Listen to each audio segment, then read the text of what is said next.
जैसलमेर के भणियाना में शादी समारोह में अफीम की मनुहार के वीडियो पर भणियाना पुलिस का बड़ा एक्शन सामने आया है। मामले को लेकर एनडीपीएस एक्ट के तहत मामला दर्ज किया गया और साथ ही वायरल वीडियो के आधार पर शादी समारोह के आयोजन सहित अफीम सप्लायर और अन्य के खिलाफ मुकदमा दर्ज किया गया। वहीं भणियाना थाना अधिकारी ने आमजन से सामाजिक आयोजन में नशे की मनुहार होती दिखे तो पुलिस को सूचित करने की अपील की है। श्रीमान आईजीपी साहब रेंज जोधपुर श्री विकास कुमार जी के द्वारा वर्तमान में नशे की बढ़ती प्रवृत्ति को देखते हुए नशाविहीन अभियान चलाया जा रहा है। इस अभियान के तहत श्रीमान पुलिस अधीक्षक जैसलमेर श्री सुधीर चौधरी के निर्देशन में थाना स्तर से सभी लोगों को सीएलजी सदस्यों, ग्राम रक्षक दल एवं मौजूद लोगों के मार्फत शादी समारोह और धार्मिक समारोह में किसी भी प्रकार का नशा नहीं करने संबंधित जन जागरण अभियान चलाया गया। इसके उपरांत भी हाल ही में एक ग्राम जलारिया से अफीम मनवार के रूप में परोसने के एक वीडियो सोशल मीडिया से प्राप्त हुआ, जिसकी जानकारी की गई तो ये वीडियो बग्गाराम निवासी जलारिया के पुत्री की शादी समारोह का होना और उस शादी समारोह में टीकू राम नाम के व्यक्ति द्वारा अफीम की मनवार करना जानकारी में आया, जिस पर समारोह आयोजन करता व मनवार करने वाले व्यक्ति की पहचान कर उसके खिलाफ एनडीपीएस एक्ट के तहत कार्रवाई की गई है।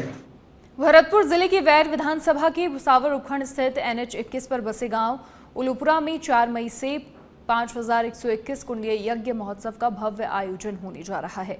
गांव के आनंद आश्रम में आयोजित इस ऐतिहासिक यज्ञ की सभी तैयारियां पूर्ण कर ली गई हैं। करीब 120 बीघा भूमि पर बांस और बाणगंगा के घास फूस से 1024 मंडपों में यज्ञशालाएं बनाई गई हैं, जिनमें हर मंडप में 5 यज्ञ कुंड होंगे। कार्यक्रम की शुरुआत 4 मई को महुआ से निकलने वाली विशाल मांगलिक कलश यात्रा से होगी, जो विभिन्न गांव से होती हुई उलुपुरा पहुंचेगी। इस आयोजन में आसपास के दर्जनों गांव के हजारों लोग तन मन से जुटे हैं। कानून व्यवस्था, चिकित्सा सुविधा और अस्थायी पुलिस चौकी सहित समस्त प्रशासनिक व्यवस्थाएं राज्य सरकार की ओर से सुनिश्चित की गई हैं।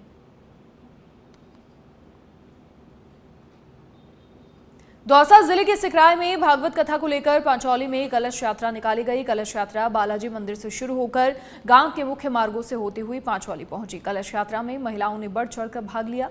आयोजक दिनेश गुर्जर ने बताया कि ज्ञान यज्ञ का शुभारंभ अनंत चैतन्य महाराज करेंगे। गणेश पूजन के साथ सुखदेव आगमन से शुरू होकर समापन 10 मई को होगा। जम्मू कश्मीर के पहलगाम में हुए आतंकी हमले के बाद देश भर में सुरक्षा एजेंसियां अलर्ट मोड पर हैं। इसी कड़ी में सरदार शहर में भी पुलिस ने सतर्कता बढ़ा दी है और बड़ा एक्शन लिया है।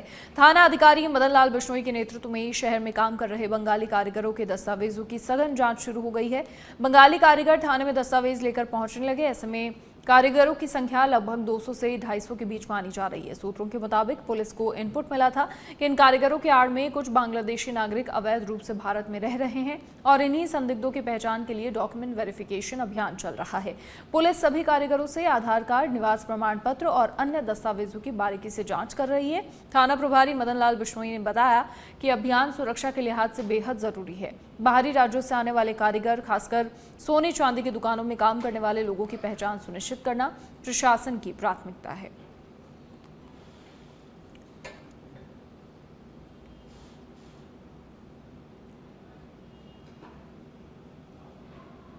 झुंझुनू में भी एनटीए की ओर से होने वाले नीट यूजी के एग्जाम की तैयारियां पूरी कर ली गई हैं। झुंझुनू जिले में परीक्षा को लेकर 18 परीक्षा केंद्र बनाए गए हैं। पहले प्राइवेट स्कूलों में भी परीक्षा केंद्र बनाए जाते थे, लेकिन इस बार एनटीए से मिली गाइडलाइन के अनुसार सिर्फ सरकारी स्कूल और कॉलेजों में ही सेंटर बनाए गए हैं, जिसके चलते न केवल झुंझुनू जिला मुख्यालय बल्कि आबूसर का बास, इंडाली, उदावास, हेतमसर, चिड़ावा, मुकुंदगढ़ और नवलगढ़ में भी सेंटर बनाए गए हैं। इन सेंटरों पर कुल 5736 परीक्षार्थी परीक्षा दे सकेंगे। हर 12 परीक्षार्थियों पर एक विक्षक लगाया गया है। लगभग हर सेंटर में एक कक्ष में 24 परीक्षार्थियों के बैठने की व्यवस्था है, जिसके लिहाज से हर कक्ष में 2 विक्षक होंगे। वहीं परीक्षार्थी किसी भी इलेक्ट्रॉनिक डिवाइस, खासकर ब्लूटूथ और मोबाइल आदि से नकल ना कर सकें, इसके लिए सभी परीक्षा केंद्रों में 2 कक्षों के बीच एक जैमर लगाया गया है। साथ ही परीक्षा केंद्रों के कक्षों को सीसीटीवी कैमरों की निगरानी में रखा गया है। सीसीटीवी कैमरों के अलावा वीडियोग्राफी भी होगी, जिसमें हर परीक्षार्थी का चेहरा रिकॉर्ड किया जाएगा। कल जो एनटीए द्वारा नीट का एग्ज़ाम करवाया जा रहा है, अपने ज़िले में 18 एग्जामिनेशन सेंटर बने हैं। कुल परीक्षार्थी 5736 हैं। जैसा कि एनटीए के निर्देश थे, 18 ड्यूटी मजिस्ट्रेट लगाए हैं, जो कि सारे आरएस व तहसीलदार स्तर के हैं। विक्षक हर कक्ष में 2, 12 पे 1, तो हर कक्ष में 24 हैं, तो वो लगाए गए हैं। और इसमें एक चीज़ ये देखने वाली है कि चूँकि जैसे निर्देश थे, जितने भी जो केंद्र हैं परीक्षा के, वो सारे राजकीय संस्थाएं हैं। इसीलिए हमको चूँकि जूनियर हेडक्वार्टर पे अवेलेबल नहीं हुए, तो नवलगढ़ में और मुकुंदगढ़ में और चिराव में भी जो राजकीय स्कूल हैं, उन्हीं को केंद्र बनाया गया है। तो 18 के 18 केंद्र ही हमारे राजकीय संस्थाएँ हैं। वो इन्हीं के जो प्रिंसिपल्स हैं, वो केंद्राधीक्षक हैं। व्यवस्थाएं बड़ी चाक चौबंद हैं। एक 6 का जाब्ता करीब इनके बाहर लगेगा, अपने गेट के ऊपर।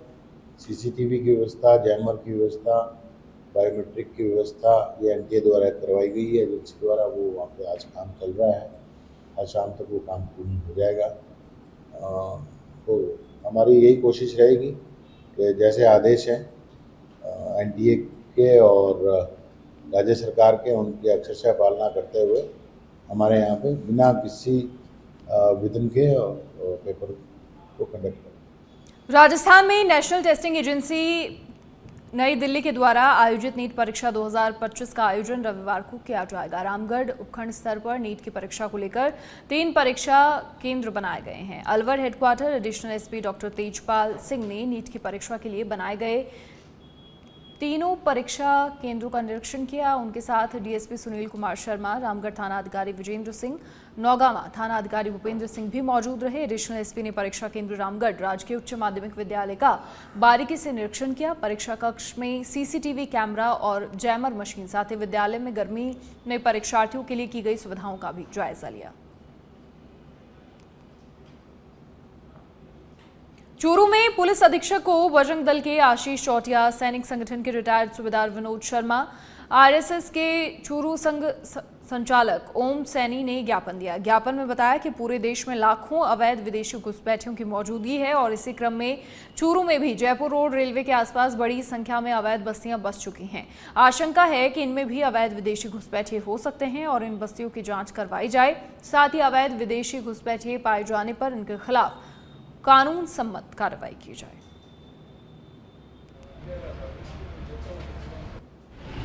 है कि हिंदुस्तान में अवैध रूप से रह रहे रोहिंग्या, बांग्लादेशी और पाकिस्तानी नागरिकों की जांच पड़ताल हो और उनको उनकी कंट्रियों में डिपोर्ट किया जाए। विशेषकर औद्योगिक क्षेत्र, मुस्लिम कॉलोनियाँ और ईंट भट्ठों में ये जो लोग लगे हुए हैं, वहाँ से उनकी जांच पड़ताल करें, डॉक्यूमेंट चेक करें, उनको डिटेन करें और डिटेन के बाद उनकी रिस्पेक्टिव कंट्री में उनको भेज दिया जाए, क्योंकि वो हमारे बच्चों का जो है पेट काट रहे हैं। जो रोज़गार हमारे बच्चों को मिलना था वो ये लोग खा रहे हैं। यह है कि हिंदुस्तान में अवैध रूप से रह रहे रोहिंग्या, बांग्लादेशी और पाकिस्तानी नागरिक।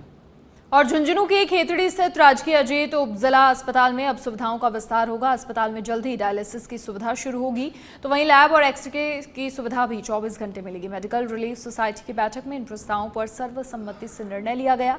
एडीएम डॉक्टर अजय आर्य की अध्यक्षता में हुई बैठक में बीजेपी नेता पूनम गुर्जर ने इन दोनों सुविधाओं को लेकर प्रस्ताव रखा। पूनम गुर्जर ने बताया कि रात के समय जाँच के लिए मरीजों को परेशान होना पड़ता है और इसीलिए अस्पताल में ही 24 घंटे के लिए लैब की जांचों और एक्सरे की सुविधा होनी चाहिए। पीएमओ डॉक्टर अक्षय शर्मा ने बताया कि हाल ही में सरकार ने डायलिसिस मशीन के लिए विशेषज्ञ टेक्नीशियन को भेजा है। मशीन से जुड़े कुछ सामान जल्द मंगवाकर इसे 15 दिनों में शुरू करवाने की कोशिश होगी और इसके अतिरिक्त अस्पताल में व्यवस्थाओं के सुधारों के संबंध में 15 सूत्रीय बिंदु पर चर्चा हुई।